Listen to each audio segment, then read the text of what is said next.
After our chat, I will return to you exam 1, and at that time make some comments thereupon. I reminded you yesterday the key is posted, so please, after you get back your graded paper,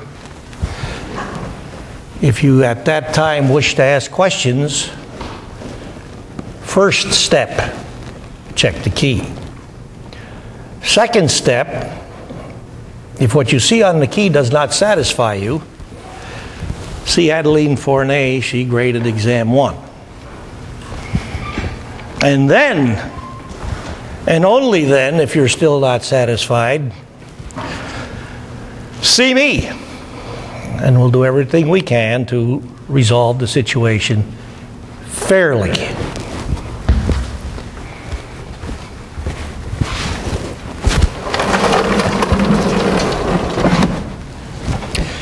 Back to the final considerations which we need to make in order to be able to analyze any water solution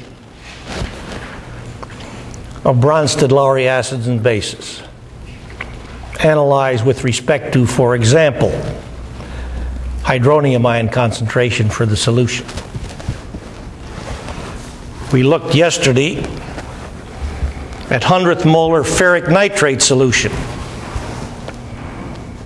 Recognized that Ka1 and Ka2 for 100th molar, for hydrated iron plus 3, Ka1 and Ka2 are values quite close to each other.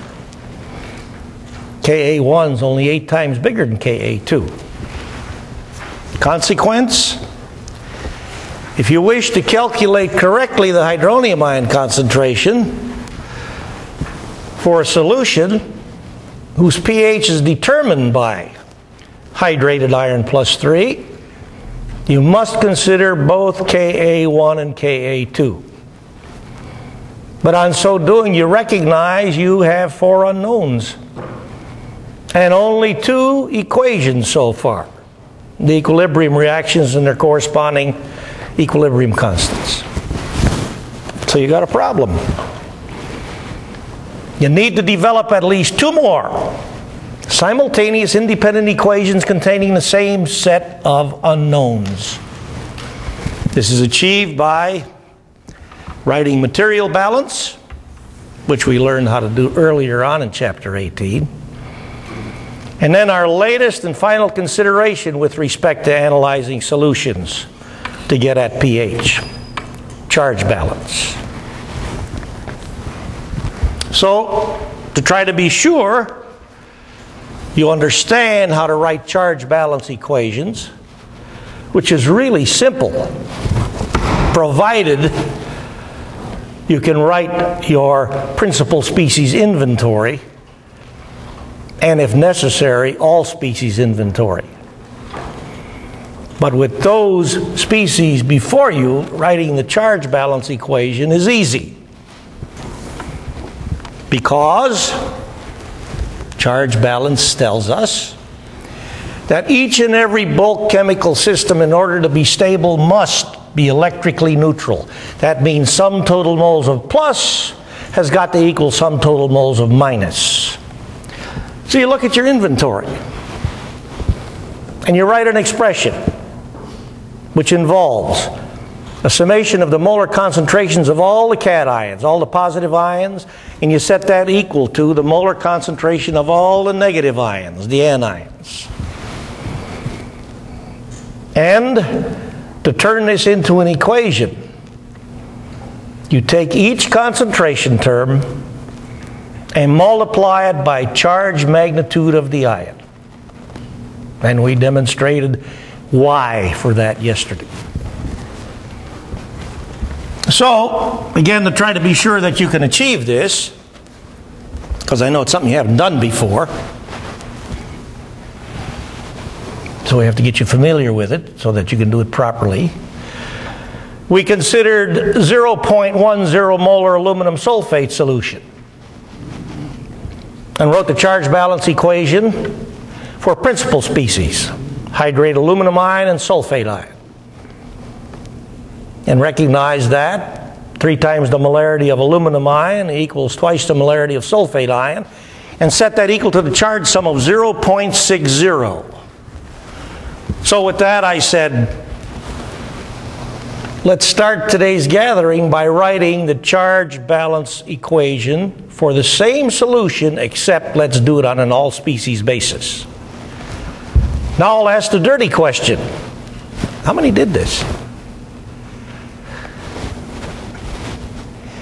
None. How many times have I told you that if you want to be successful, you have to do what I tell you? You have to do what I tell you. I'm sure you now know after exam 1 what you're responsible for is what we do in this class, supported by the notes. That's it. So when I looked at some of these exam papers, and I see, for example, with respect to writing reaction equations, I see HClAQ and NaClAQ. I know you're not paying attention to what I've said, because those formulas are absurd. They don't mean anything. And why in the hell these stupid textbooks write that stuff on their pages is beyond me. Actually, it's not beyond me. I know why they do it. I told you the reason. General chemistry textbooks are not selected by students. They're the people that need them. They're selected instead by faculty who don't want to teach this stuff properly. That's a crime. But I'm not with the power to fix the crime, except within the boundary conditions of our class. Well, that's why you got to do what I tell you to do. Then you have the opportunity to be eminently successful. And without doing that, you have no chance. So back to our all-species charge balance statement equation for 10th molar to 2 sig figs aluminum sulfate solution. Hydrated aluminum ion. This species,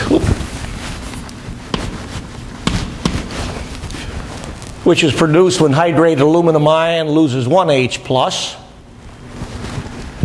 And then this species, when hydrated aluminum ion loses 2 H pluses, or when this species loses 1 H plus. You see a parallel of this to what we did with the hydrated iron solution? Same thing.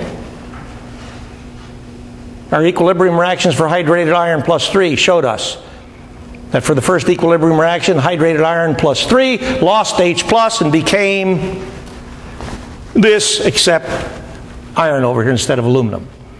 And in the second equilibrium, this with Fe written here instead of Al became this by H plus loss with Fe here instead of Al. So that accounts, I hope, satisfactorily for you where these formulas come from. The multipliers keep with what we said.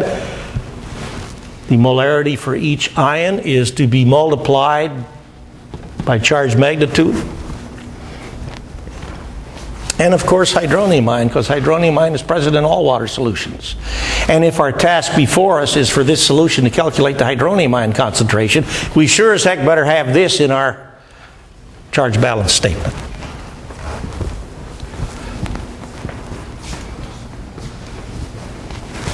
So we've done a correct summation for the molar concentrations of the cations. How about summation for the molar concentration of negative ions in the pot? Sulfate ion multiplied times 2 because of the charge magnitude. Hydrogen sulfate ion, which is what you get when this collects H plus. And hydroxide ion, because hydroxide ion is present in all water solutions. And we'll set this equal to 0.60 just like we did when we wrote the principal species charge balance statement for this solution. Is this valid? Is this valid when we write this all species charge balance statement? This is not a simple question. But you've been provided with enough information and knowledge of acid-base chemistry to answer it. But it's not easy.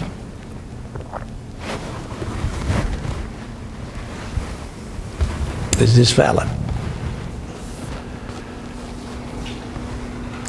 And the answer is yes, of course it's valid. And it's valid for two reasons. Let's take a look at both reasons. Notice that whenever the parent ion, hydrated aluminum ion, reacts, it creates another charged species.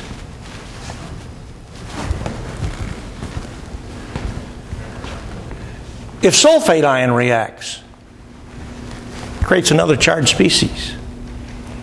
The point, this statement contains not only all the charged species in the system, it contains all the species in the system, except the one that we can neglect. What one's that? Water. Okay. Number two.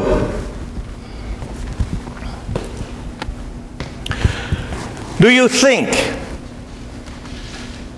that it's fair to say that twice the molarity of sulfate ion in this solution is certainly going to be this? Now, what is this? Our formula for aluminum sulfate, in conjunction with the concentration, tells us that at the minimum, the initial molarity of sulfate ion in here is 0.30 molar. So when we double that, we get 0.60 molar. You think it's fair to say that at least the two significant figures in this solution, the equilibrium molarity of sulfate ion is 0.60? Clearly we know that's the initial molarity because of the label on the bottle. Is it fair to say that the equilibrium molarity is 0.60? Because if that's a fair statement, then clearly this charge sum is correct. The answer to the question depends on the extent to which sulfate ion would react to convert to this stuff. And for this system, if sulfate ion does react to convert to this stuff, what does the sulfate ion react with to convert to this stuff? Clearly, this formula compared to this formula tells us that sulfate ion has got to grab an H plus to become this stuff. Okay? So what I'm asking you is, on conversion of sulfate to hydrogen sulfate, what species will the sulfate ion react with in order to convert to hydrogen sulfate ion in this system? Why? It's the strongest acid present in appreciable concentration in this system. Principal species inventory. Now, do you think hydrated aluminum ion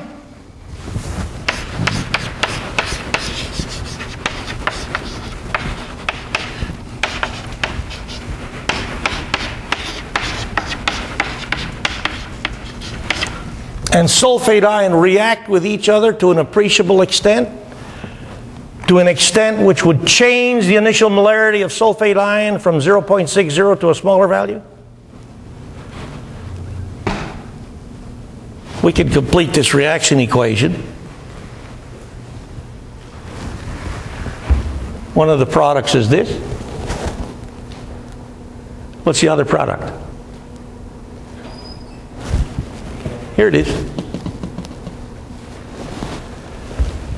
What kind of extent may we expect for that reaction? Damn small. Why?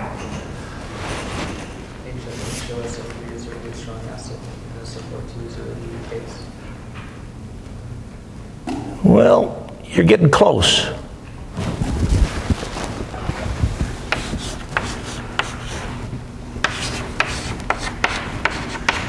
Now you may not know the value for this straight away, but you know how to get it. You take Kw and you divide it by Ka for the conjugate acid of sulfate ion, which is hydrogen sulfate ion. And if you're looking at the acid-base table, you see Ka for hydrogen sulfate ion is 1.2 times 10 to the minus 2. So that'll give you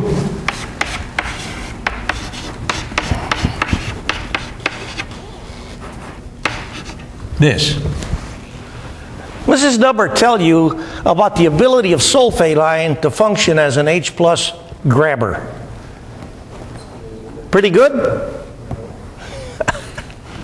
Terrible. It's better at H plus grabbing than water, but it isn't very good at all. And Ka for this, acid-base table, 1.4 times 10 to the minus 5. Ka for hydrogen sulfate ion, 1.2 times 10 to the minus 2. Ka for hydrogen sulfate ion, good deal larger than Ka for hydrated aluminum ion.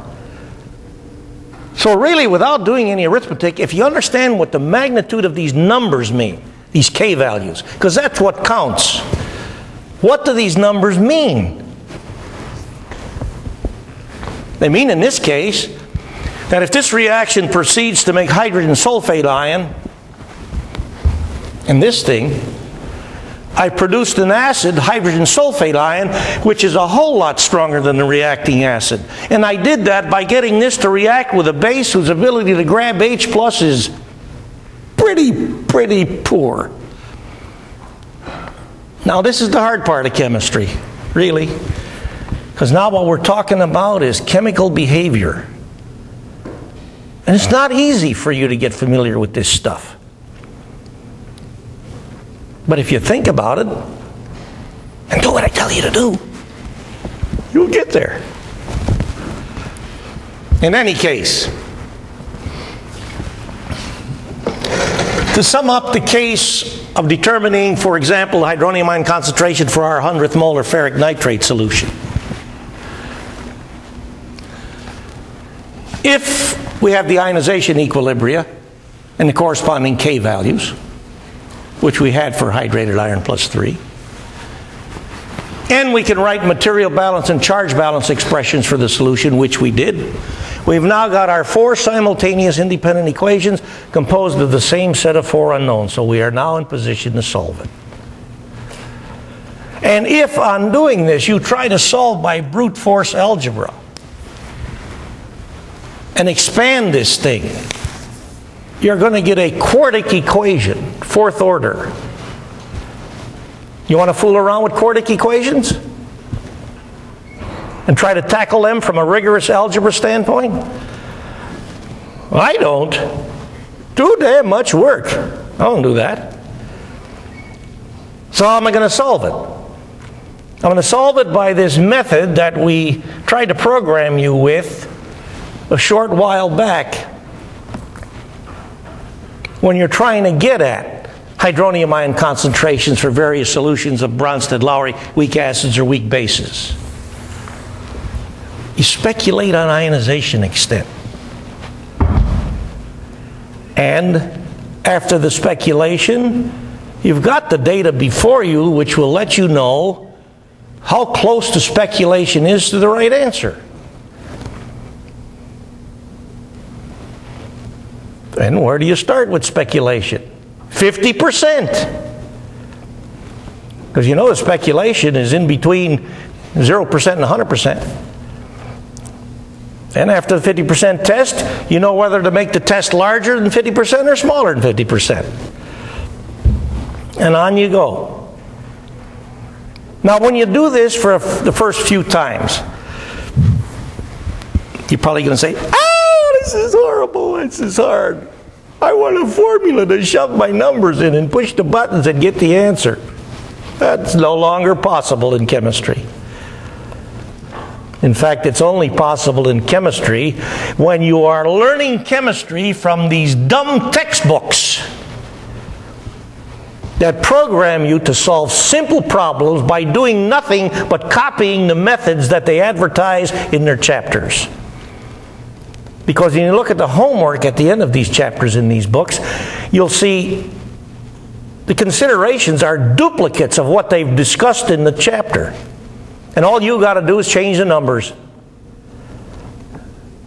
And in so doing, all you learn how to do is be a copycat. You don't learn how to think. And you wind up not learning any chemistry. And that's the real crime of this. You don't learn from it. I know you know that if you really wish to be successful in whatever your endeavor might be, because I know few of you are going to be chemists, that's okay. But at least if with this class we've helped you sharpen up your ability to analyze a problem, we've done you a favor. Because the people who generally get to the top of the heap,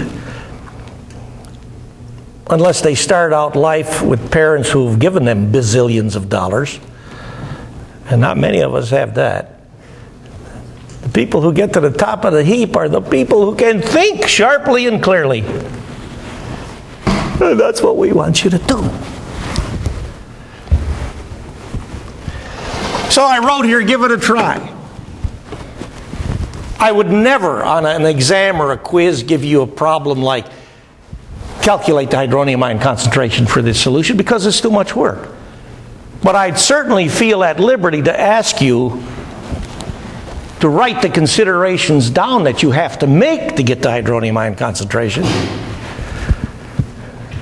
Like write the ionization equilibria, write the material balance statements, write the charge balance statements, answer the question, can I set the charge balance statement equal to a charge sum? Stuff like that. Because when you do that, you're telling me you know how to do it. You're telling me you understand. That's what we want.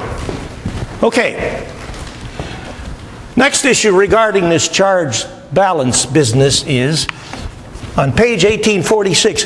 When can we legitimately take a charge balance equation, which we can always write if we can write a correct inventory for the system? When can we take a charge balance equation and set it equal to a charge sum? Like we did here. Like we did for the iron nitrate solution, for which the charge sum was 0.030.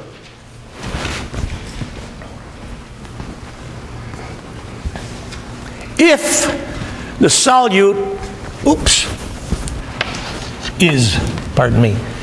if the solute is ionic, and we have a principal solute ion which does not react, like nitrate ion in 100th molar ferric nitrate solution, then you could always set your charge balance expression equal to a charge sum.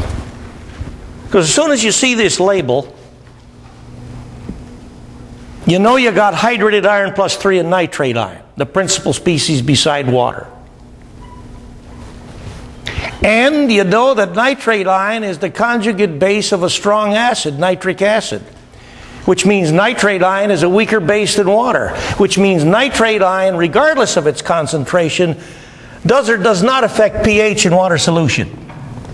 Does not. So it just sits there.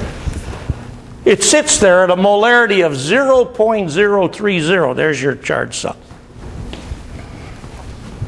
Or, if ionization extents of all bronzed acid-based species are known, this is a more demanding consideration. We'll take a look at a couple of examples now. Question.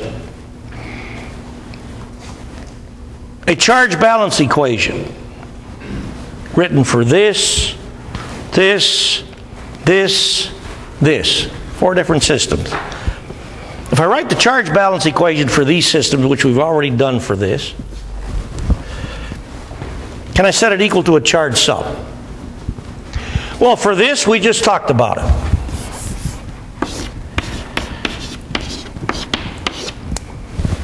Here the charge sum is 0.60. We've done it up there. How about this?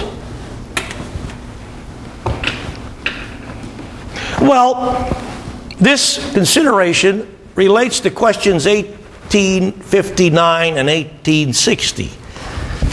So with respect to our 0.0050 molar sulfuric acid solution, let's proceed with that consideration by writing the charge balance equation for all species.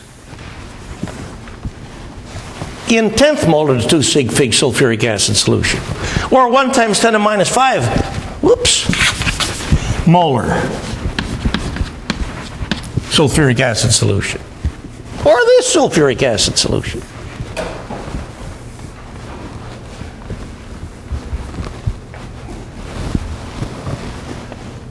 Write it down on your paper. Charge balance equation for a water solution of sulfuric acid. All species. All species.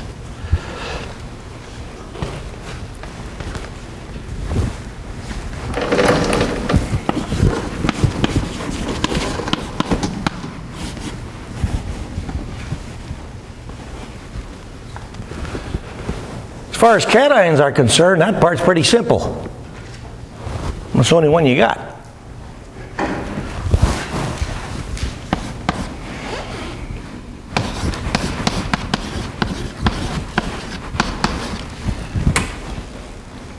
Anions, the conjugate base of the sulfuric acid molecule, hydrogen sulfate ion. And if hydrogen sulfate ion loses H+, which you recognize can be appreciable if the sulfuric acid solution is fairly concentrated or fairly dilute. Fairly dilute.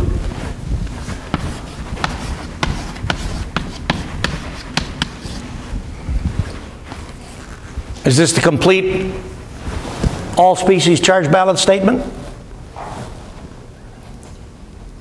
Something else we got to put in here? What is it? Hydroxide ion. This is a water solution.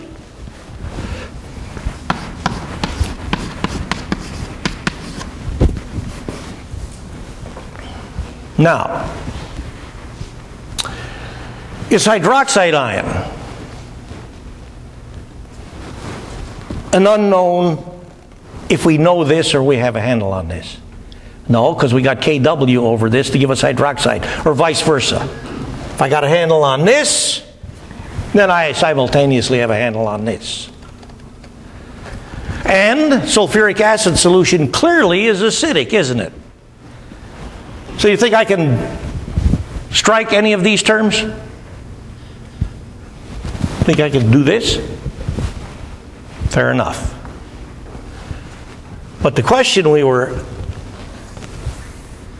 considering is, can I set this charge balance equation for all species in any water solution of sulfuric acid? Can I set it equal to a charge sum?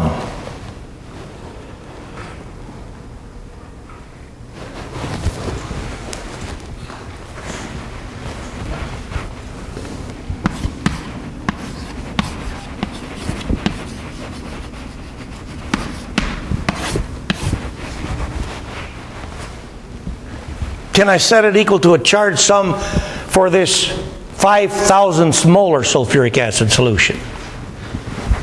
Remember what we wrote here? If ionization extents of all solute bronze lauryl acid base species are known in this solution, do you know a priori, do you know beforehand, before doing any calculations, do you know for this solution to what extent hydrogen sulfate ion ionizes? Do you or do you not know that straight away?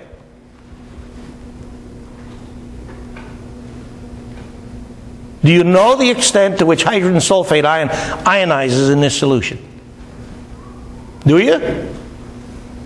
If you do, tell me, because I don't know it. So, can I set this equal to a charge sum straight away? No.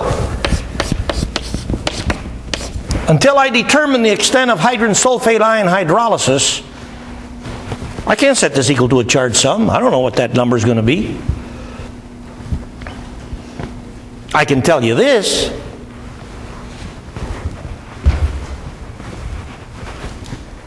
This charge sum for this solution will have a maximum value of how much?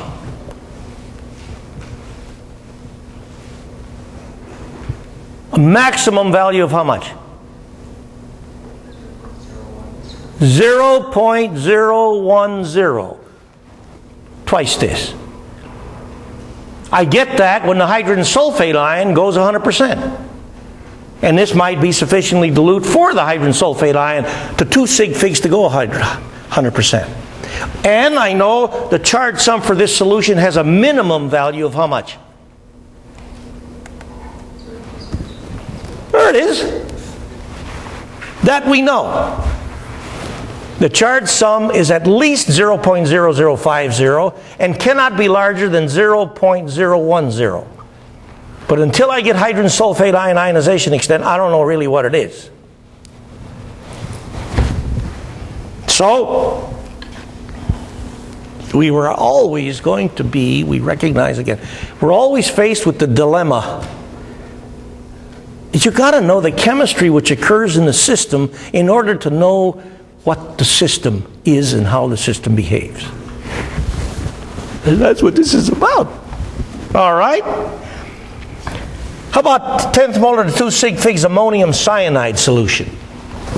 I picked on this one because you can, for example, go to the chemical stockroom and buy a bottle of a white crystalline solid that has this label.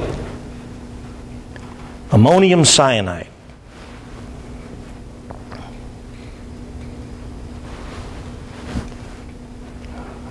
Can you write the charge balance equation for ammonium cyanide?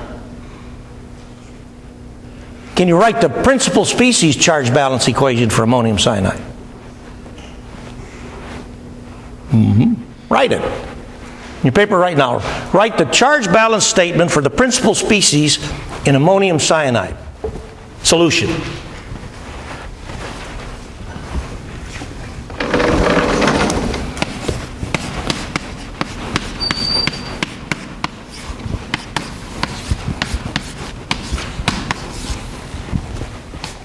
This is a tough one. 1 cation, 1 anion. And if we want to turn this into a complete species charge balance equation,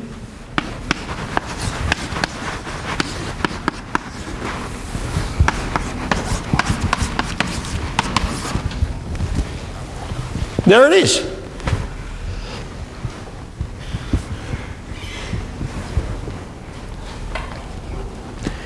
.10 molar ammonium cyanide solution. We started with the principal species charge balance equation. We turned it into the all species charge balance equation.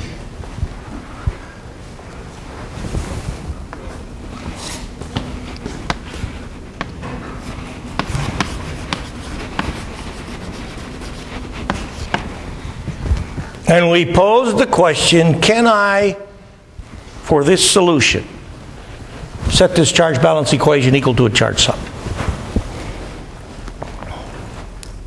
Now, let's start by telling you, no, you can't.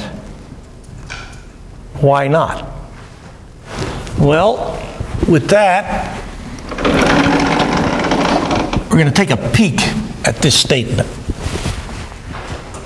Calculation of the hydronium ion concentration for a solution in which the principal Bronsted-Lowry acid-base equilibrium does not involve hydronium ion or hydroxide ion. There, read this sentence for yourself.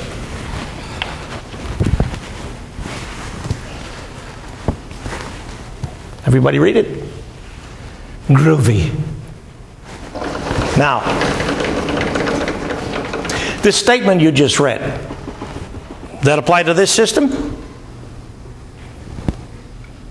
If I inventory ammonium cyanide solution for principal species, what am I going to write down? Ammonium ion and cyanide ion. And of course water. Principal solute species, ammonium ion and cyanide ion.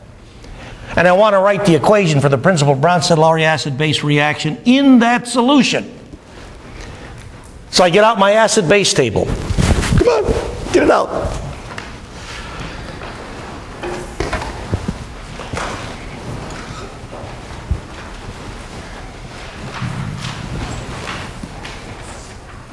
And my acid-base table tells me the only cation I have in here of consequence, ammonium ion, is also the strongest acid in high concentration.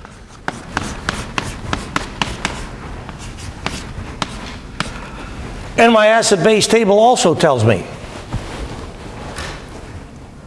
that the only anion I have in this solution of consequence, of appreciable concentration, is cyanide ion.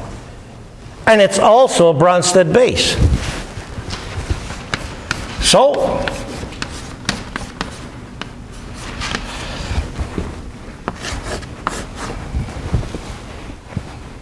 I know my principal Bronsted-Lowry acid-base equilibrium reaction for my ammonium cyanide solution involves ammonium ion reacting with cyanide ion. Our principal species inventory has just told us that.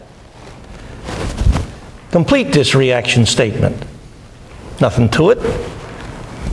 Here's the acid, gives H+. Here's the base, snags the H+.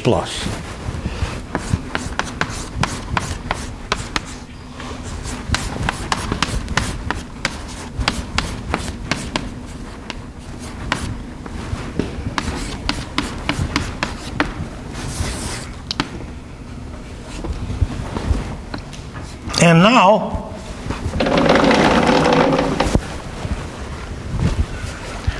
we're looking at the principal Bronsted-Lowry acid-base equilibrium reaction, which exists in ammonium cyanide solution. And I see that if I want to calculate hydronium ion concentration for this solution, I got a problem, don't I? This thing doesn't have hydronium ion in it. Doesn't have hydroxide ion in it. I cannot get a handle on pH directly from this statement. Now let's go back to the charge sum issue. What can you tell me? I want you to take a somewhat refined look at the issue of extent for this equilibrium reaction. What can you tell me about the extent for this reaction? Look at the acid-base table.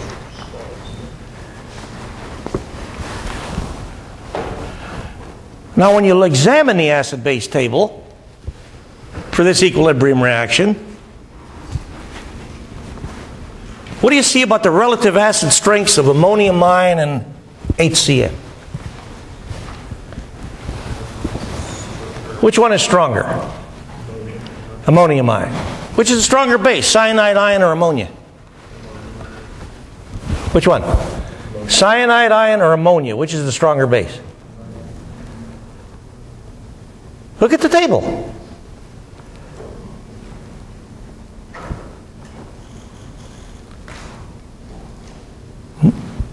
What do you see?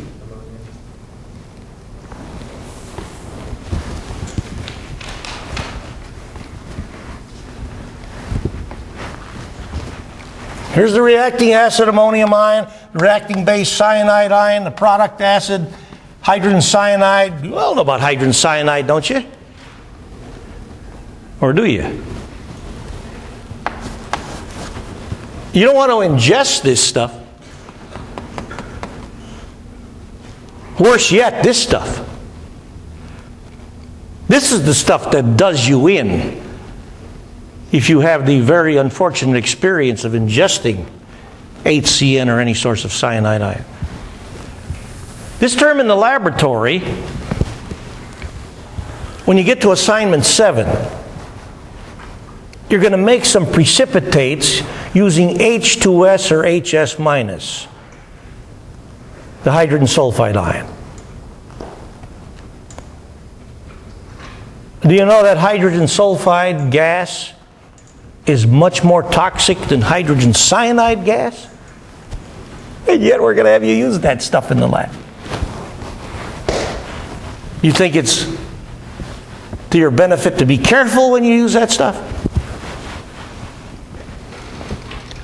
Do you know what hydrogen sulfide smells like? H2S. Anybody know what it smells like? Did you ever have the unfortunate experience of coming across a rotten egg? I don't mean a bad person, I mean a truly rotten egg. Yeah. You ever smell a rotted egg? That horrid smell is hydrogen sulfide. A stuff which is far more toxic than hydrogen cyanide. Well, I don't know that it's far more toxic, but I know that it's more toxic more poisonous to the human system. But our olfactory system is capable of picking up the potent odor of hydrogen sulfide on concentrations as low as parts per billion.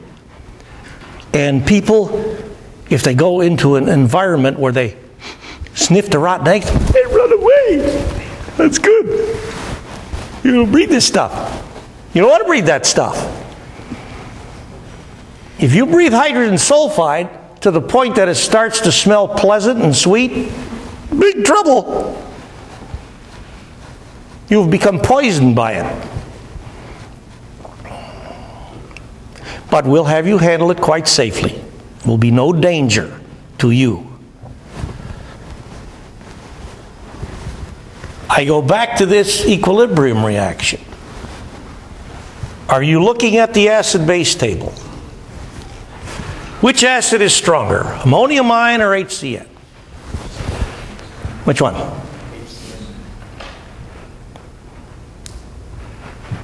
Table tells you in the acid column.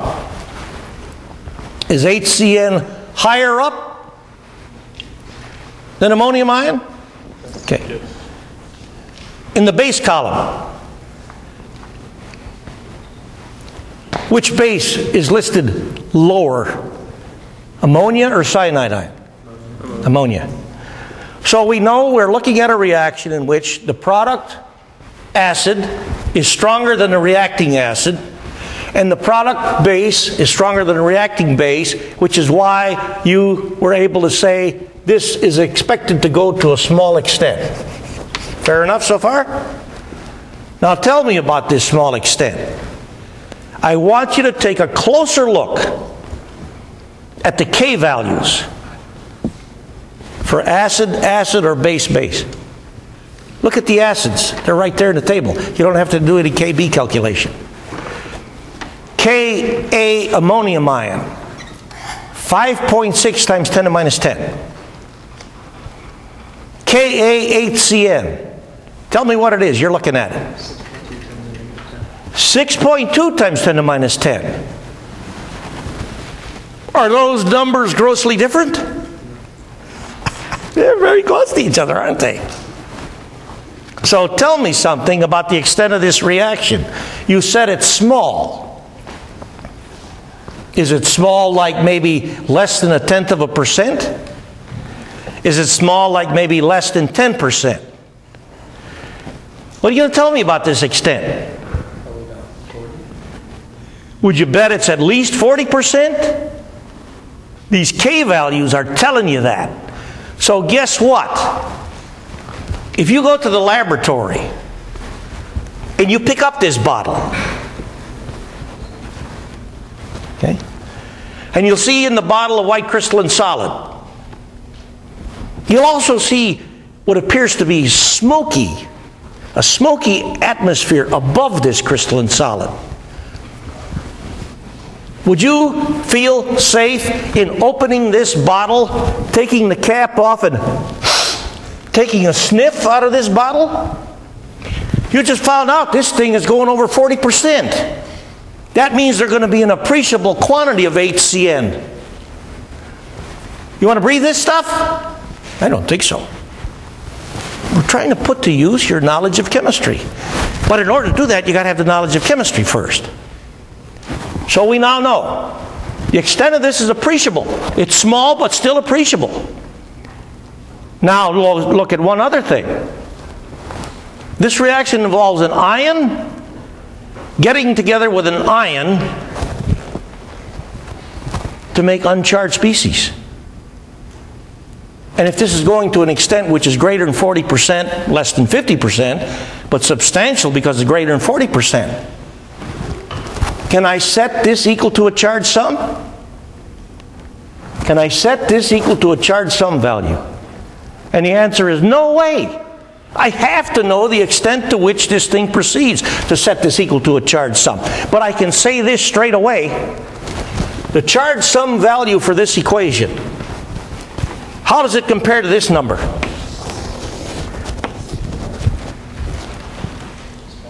smaller. That I know for sure. But until I determine that extent quantitatively, which we'll be doing soon, I can't set this equal to a charge sum. One more. How about this? Here, instead of going to the laboratory and picking up this bottle which has got this bogus label on it, ammonium cyanide, it's a bogus label because that system is also full of HCN and ammonia. Now I'm going to go to the laboratory and I'm going to pick up ammonium chloride and make a solution of it 10th molar concentration, and sodium cyanide and make a solution 10th molar concentration. Okay? And I'm going to mix these two solutions. Now when I mix these two solutions, what chemistry is going to occur? There it is. The question is, when I mix these two solutions, if I mix these two solutions in equal volume quantities, could I write the charge balance equation for this system and set it equal to a charge sum for this system? For this system, can I write the charge balance equation? Well, can I write the inventory? Now, the inventory for this system won't just be ammonium ion and cyanide ion, will it? This will also include chloride ion and sodium ion, won't it? And those are charged species and they're in the system. So sodium ion and chloride ion for this system will appear in the charge balance equation, won't they? Can I set the charge balance statement, which I'm able to write for this system because I now know the inventory, can I set that charge balance expression equal to a charge sum? Can I? If so, what is the charge sum? I'm listening. 0.10. 0.10. Hey, I'm going to make a system that's, without dilution. Let's do this. So we try to be specific here, without dilution. But if I know the dilution, let's say this, okay? Mix in equal volumes. All right? Now, I'll repeat the question. I'm imagining I'm taking 0.10 molar ammonium chloride solution and putting it together with 1.10 molar sodium cyanide solution, okay? I'm going to mix in equal volumes. Now what's the charge sum? 0.050. Because I'll dilute sodium ion molarity by a factor of 2 and ammonium ion molarity by a factor of 2. But now I got a handle on charge sum because now I got a system which is comparable to this, don't I?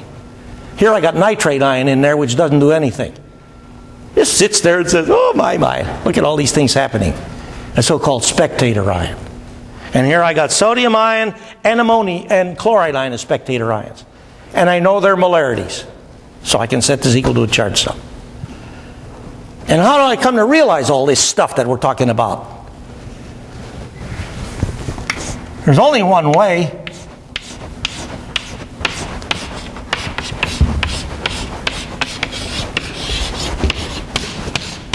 And that's it. Have we said this word before? You think we'll say it again? Okay. All that stuff. Now back to this. Let's finish our consideration with respect to our sulfuric acid solution. We reminded ourselves. For my 0.0050 molar sulfuric acid solution, I cannot set the charge balance expression equal to a charge sum. I can say that the charge sum is not larger than 0.010 and not smaller than 0.050. Now I know doggone well, because I've analyzed solutions like this before, that this solution is pretty dilute, isn't it?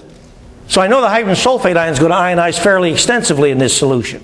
So I know doggone well the charge sum is bigger than 0.0050. It's probably going to be pretty close to 0.010. But to know exactly what it is, I'd have to do the ionization extent analysis of the system to find out how far hydrogen sulfate ion went. So back to this. If I do 10th molar sulfuric acid,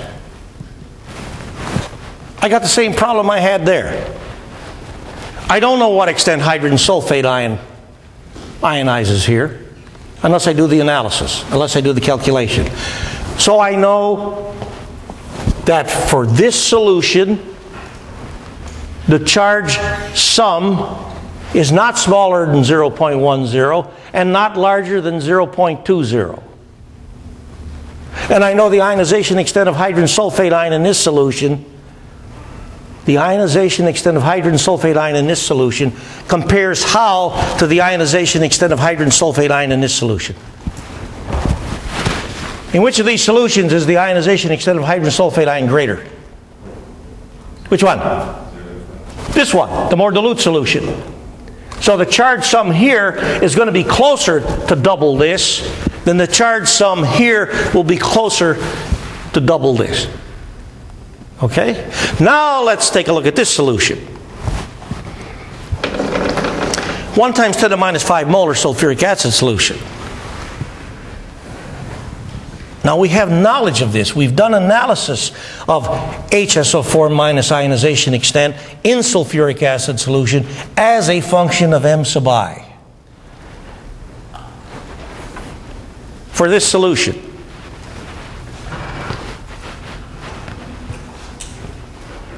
to what extent? Based on the work we've already done.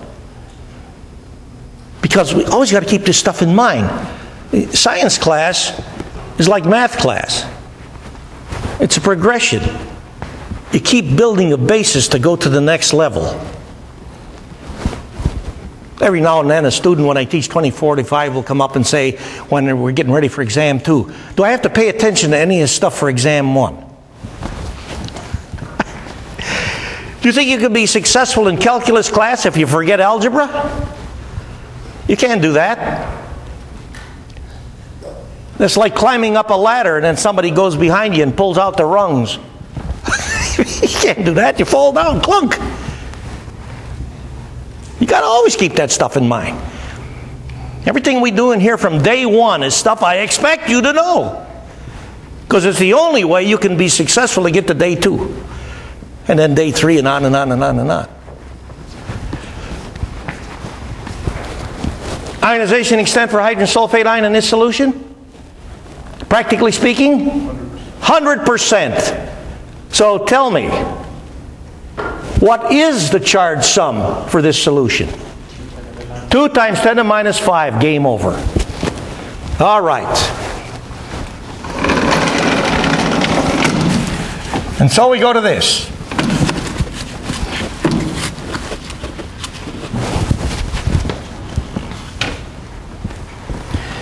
For which we've already really laid some foundation. Like in our aluminum sulfate solution. Principal acid-base equilibrium is hydrate aluminum ion reacting with sulfate ion. As an example. The principal acid-base equilibrium, like with our ammonium cyanide solution, does not involve the production of hydronium ion or hydroxide ion. So if my task is to calculate solution pH, I got a problem. Well, let's go back to our sodium bicarb solution. 0.10 molar. Do you remember our discussing 0.10 molar sodium bicarb solution earlier on when we started chapter 18 and recognized that bicarb solution is mildly basic. Because Kb bicarb, right here it is bigger than Ka bicarb. But both of these numbers are pretty doggone small. Which means the ionization extent of bicarb ion on reaction with water is very, very small. But since this number is bigger than this number, bicarb behaves better as a Bronsted base than it does as a Bronsted acid, which tells me why bicarb solution is mildly basic. Okay so far. That's a repeat of what we've already considered. How do I get the hydronium ion concentration for bicarb solution? Well, here's my principal acid-base equilibrium. My principal species inventory for sodium bicarb solution, pretty daggone simple. Sodium ion, bicarb ion, and water, that's it. And the best acid is bicarb ion, the best base is bicarb ion. So there's the equilibrium of consequence. But it doesn't involve hydronium ion or hydroxide ion. So if I want to get hydronium ion concentration from my bicarb solution, I got to look beyond this equilibrium reaction. How about this? Does this give me a handle on pH? Yeah, because it makes hydronium ion. Does this give me a handle on pH? Yeah, because it makes hydroxide ion. So, to get the hydronium ion concentration from my bicarb solution, I've got to use this reaction and or this reaction. Okay? Now, take a look at the couple of questions that are presented to you in the notes on page 1848 regarding this system. Well, question 1861 we just discussed. It's a question we answered earlier on.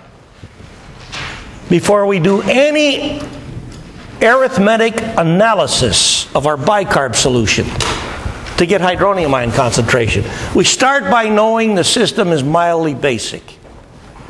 That was what we talked about earlier. That's what we just discussed. We're now looking at page 1848.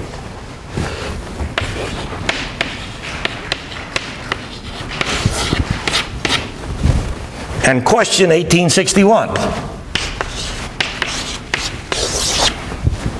Question 1861 is what we just discussed. Before we do any arithmetic, let's take advantage of our knowledge of the chemistry of this system that we've already come to grips with. The bicarb solution is mildly basic. So we know the hydronium ion concentration for bicarb solution is going to be smaller than 1.0 times 10 to minus 7. But not a whole lot smaller. Fair enough?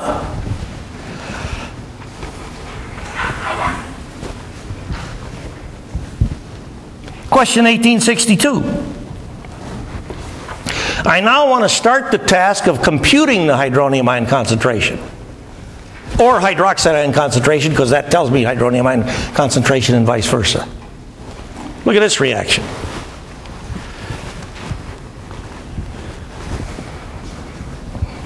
If I use this reaction, recognizing that the initial molarity of bicarb ion is 0.10, can I do this?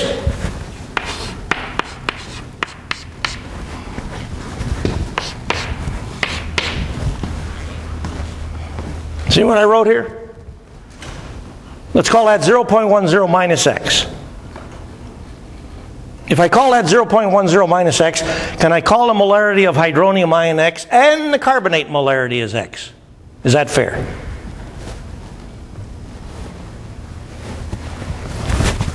How many say not fair? Why not fair? The next question says it isn't. I want to know why not fair based on your knowledge of chemistry.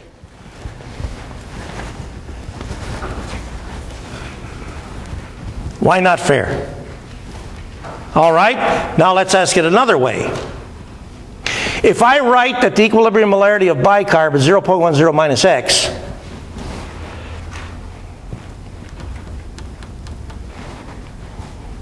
can I call this x?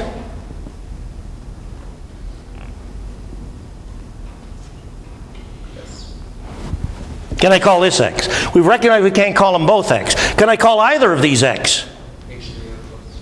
Think so? Watch out. Because this reaction also consumes bicarb, doesn't it? And this reaction goes to a larger extent to this reaction, doesn't it? Because this K value is bigger than this. Okay? Now let's look at this reaction. I haven't written its K value. The computation of the K value for this reaction is easy, but what I'm concerned about is not so much the computation of the K value, but how the magnitude of the K value for this compares to either of these. Let's write down magnitude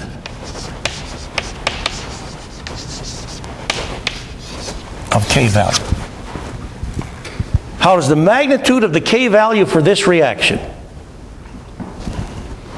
compare to either of these numbers? A vote for greater. The K value for this is bigger than either of these. Who seconds this vote? Who votes for something else?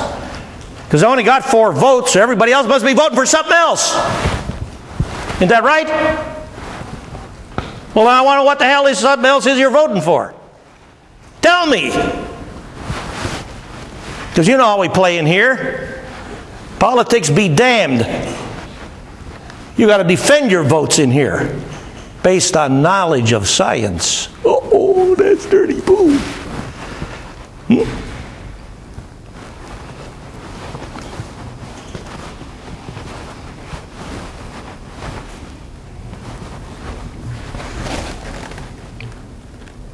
Bicarb acid, bicarb base. Bicarb acid, water base. Which is the better base? Bicarb. Okay? Bicarb acid, bicarb base. Bicarb base, water acid. Maybe. Which is the better acid? Bicarb. So bicarb behaves more strongly as an acid than water. It behaves more strongly as a base than water, which guarantees that the magnitude of this K value has got to be larger than either of these. That tells me when this reaction goes, it does a better job of making this stuff than this reaction. It tells me when this reaction goes, it does a better job of making this stuff than this reaction. But I got 2 sources of this stuff in this system, don't I? This reaction and this reaction. Just like I got 2 sources in this system of H2CO3. This reaction and this reaction. And until I know how effectively these sources produce H2CO3 and carbonate ion respectively, I can't play this game.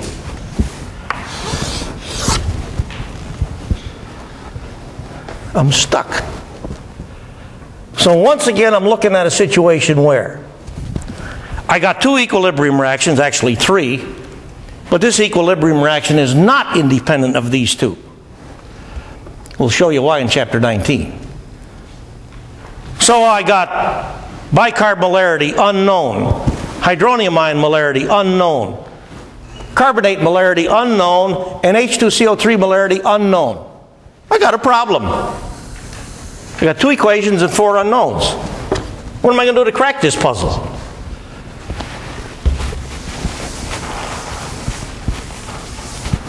I'm listening. What am I going to do? What are my resources?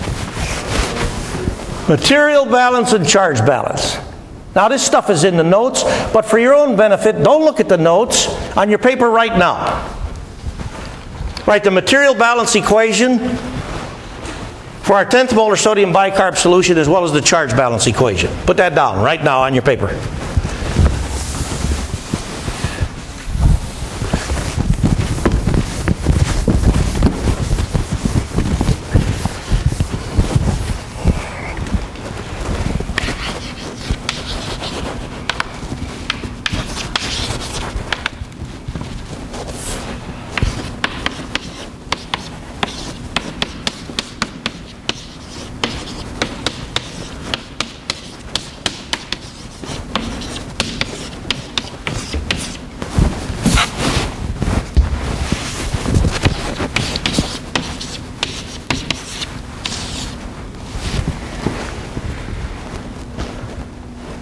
Somebody got this for MB. All the viable forms of carbonate-containing stuff. We started with bicarb ion. If it loses H+, it's this. If it gains H+, it's this. Charge balance.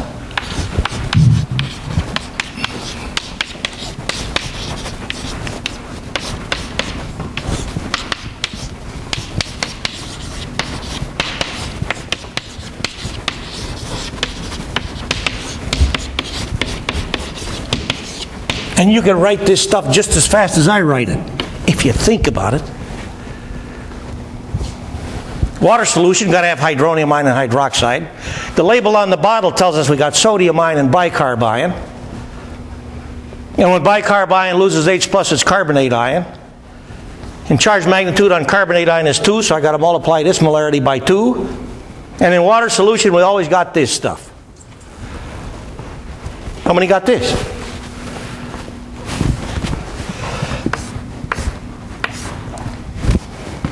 Can I set this charge balance equation equal to a charge sum? If so, what is the charge sum?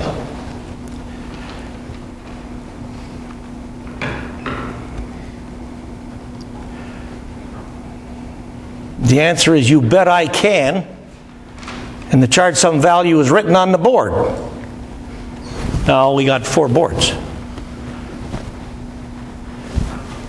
5 boards. Actually 6, 7 boards, because there's behind there's 2 boards, but I can't get to those boards. I've been tempted on occasion to come in here with a ladder, so I can run up there and right there too, damn it. I told her, what the hell did you put these boards up there for? I can't get to them. I'm not 12 feet tall. Put them on a chain so I can get them down here and use them. I'm this lunatic. I want all the stuff I can. I'm going to give you chemistry from every angle I can and as fast as I can, provided I got enough sense to go slow enough so you can absorb it. But don't forget the responsibility factor that lays on your shoulders. It's called pay attention. What's the charge sum? What is it? Absolutely.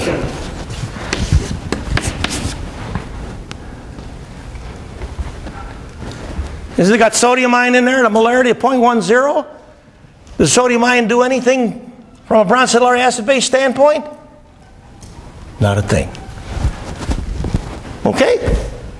Now then, the remaining part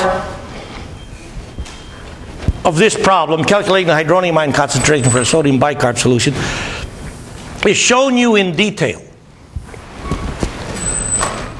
in the notes. So I'm not going to repeat that. I will, though, ask one more question regarding this system, and that is, for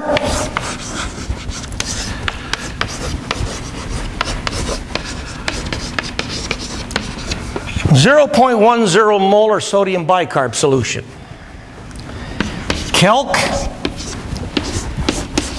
H3O plus max and H3O plus min. Now, why do I want this information? Because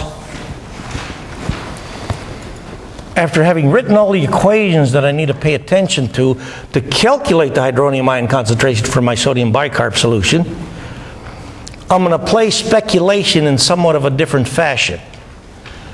I'm going to establish the boundary limits for hydronium ion concentration. And when I look at these boundary limits, what hydronium ion concentration do you think I'll start with to ultimately determine the correct hydronium ion concentration? The middle one. The hydronium ion concentration that's halfway between my boundaries. So how do I get the boundaries? Let's start with the easy one first. Which one of these is easy? Which one of these can I write down, boom, zoom, just like that?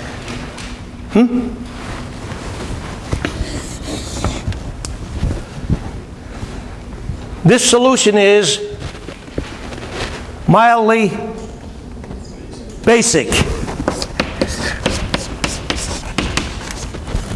So the 2 sig figs, whatever the hydronium ion concentration is, it can't be above this. Right? The solution is mildly basic. So whatever the hydronium ion concentration is, if it isn't this, which it isn't, it's got to be smaller than this. Now, what do you think is the simplest way to get hydronium ion min?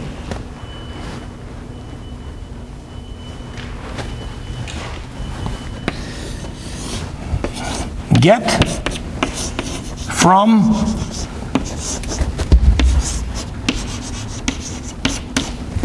fill in the blank.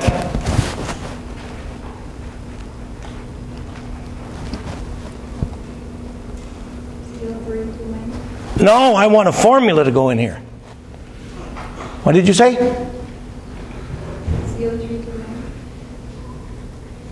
You said carbonate ion 2 minus. Nope. You remember, for any water solution, if you know this, what do you also know? That's right. Because hydronium ion max corresponds to hydroxide ion max, corresponds to hydronium ion min. How do I get hydroxide ion max for this system? Last question for today.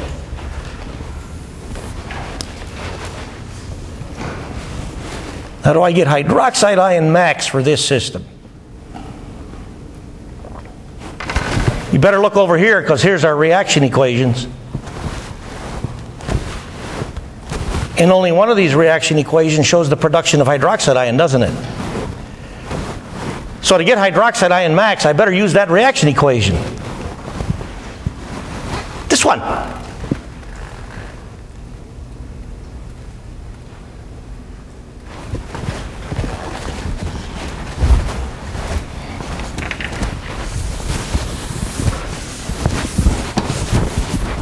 Calc HO minus max from KB bicarb.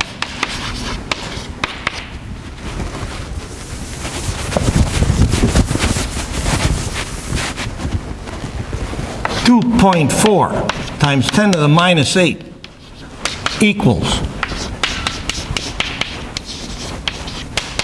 H2CO3 molarity, hydroxide ion molarity, divided by equilibrium molarity of bicarb ion. How do I treat this equilibrium constant to calculate this? I'll write it on the board.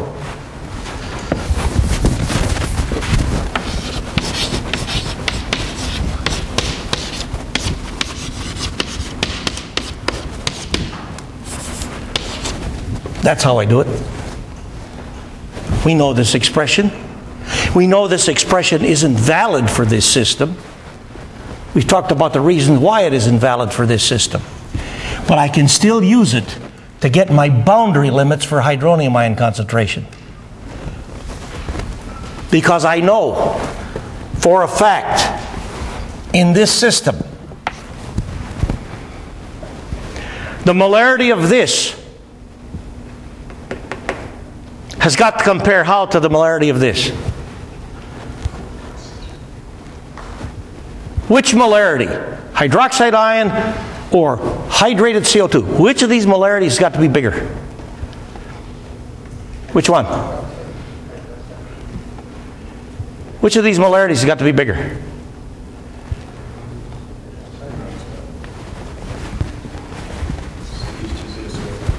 Does this reaction make this stuff? Does this reaction make hydroxide ion? Does this reaction make this stuff? And it's the only reaction that makes hydroxide. So however many moles per liter of hydroxide I produce by this reaction, I'm making the same moles per liter amount of H2CO3. But I got another source of H2CO3 in here.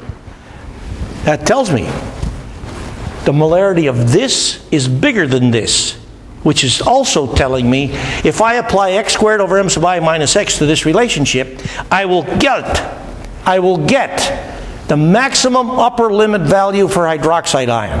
And then I will apply my reason and say, I know the true hydroxide ion molarity is smaller than this. But it will set the hydronium ion min. And it's something on the order of times 10 to the minus 10. Well, if you had the max HO negative, then you would use up all of the HCO3, and you wouldn't be able to react. Use up? How do you expect I'm going to use it up?